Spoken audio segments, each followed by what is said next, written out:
Baiklah, video record ini dibuat untuk memenuhi tugas mata kuliah Manajemen Operasi 2. Sebelum memulai ke materi, pertama-tama saya akan memperkenalkan diri terlebih dahulu. Nama saya H. Trinanda Gerhana, NIM atau nomor induk mahasiswa 19104168846. Prodi Manajemen, Fakultas Ekonomi, Universitas Pancabakti Pontianak, kelas A1, dosen pengampu Pak Adi Mursalin SCMM, mata kuliah Manajemen Operasi 2. Langsung saja ke materi. Materi adalah metode penugasan atau assignment problem. Masalah penugasan sama dengan masalah program linier khusus. Masalah pendelegasian tugas atau assignment ke sejumlah penerima tugas atau assignee atau dasar satu-satu atau one-to-one basis. Jumlah sama dengan atau assignment sama dengan jumlah assignee. Bila tidak harus ditambahkan atau dummy. Assignment atau assignee atau objek semu. Diperlukan data keuntungan atau kerugian yang ditimbulkan assignee dalam menyelesaikan assignment. Pendahuluan, masalah sama dengan bisa minimasi atau maksimasi. Tujuan menjadwalkan setiap assignee pada suatu assignment sehingga dihasilkan kerugian minimal atau keuntungan maksimal. Kerugian berupa biaya dan waktu, keuntungan berupa pendapatan, laba, nilai, dan kemenangan. Umumnya diselesaikan dengan metode Hungarian. Metode Hungarian yang pada tahun 1916 dikembangkan oleh seorang ahli matematika berkebangsaan Hungarian bernama D. Koning. Sebagai catatan khusus, penugasan dianggap normal apabila jumlah sumber daya yang ditugaskan dan jumlah pengerjaan atau tujuannya adalah sama.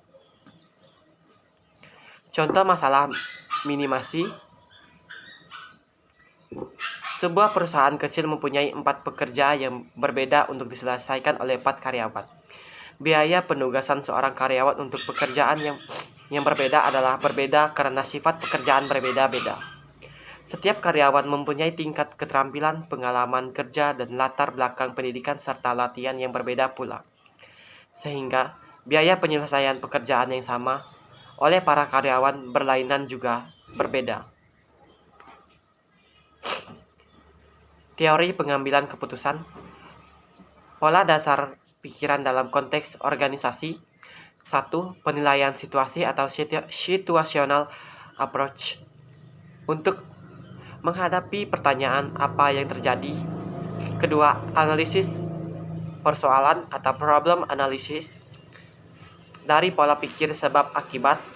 Ketiga, analisis keuntungan atau discussion analysis didasarkan pada pola berpikir mengambil pilihan. Keempat, analisis persoalan potensial atau potential problem analysis didasarkan pada perhatian mengenai peristiwa masa depan, mengenai peristiwa yang mungkin terjadi dan yang akan datang.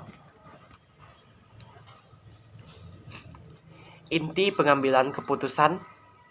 Penentuan alternatif yang jelas harus alternatif yang terbaik, the best alternative.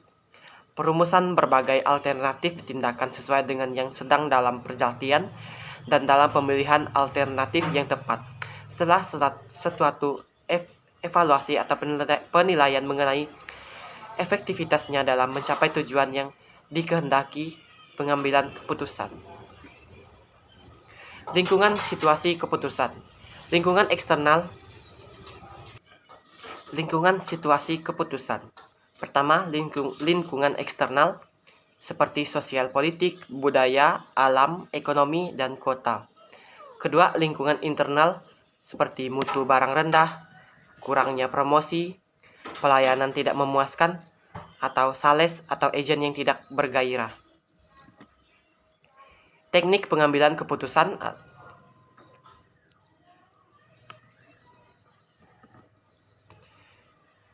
Certainly, jika semua informasi yang diperlukan untuk membuat keputusan diketahui secara sempurna dan tidak berubah Kedua, risk. Jika informasi sempurna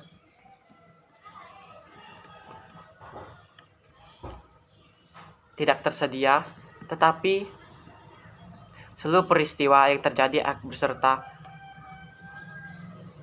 problem diketahui. Ketiga, unsur likely. Jika seluruh informasi yang mungkin terjadi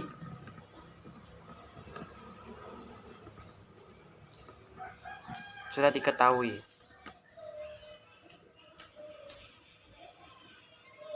Big image slate.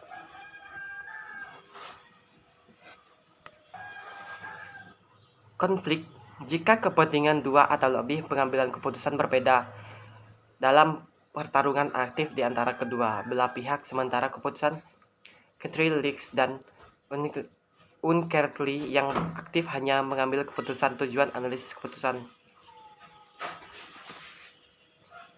Unsur dalam analisis keputusan: pertama, pertanyaan keputusan; kedua, bagi keputusan; ketiga, alternatif pilihan; keempat, konsekuensi pilihan;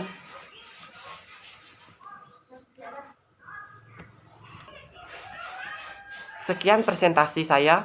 Saya H. Trinanda Gerhana, NIM 19104168846,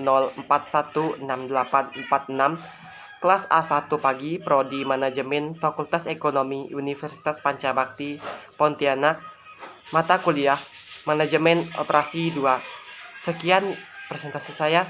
Mohon maaf jika ada kesalahan kata pengucapan. Sekian dan terima kasih.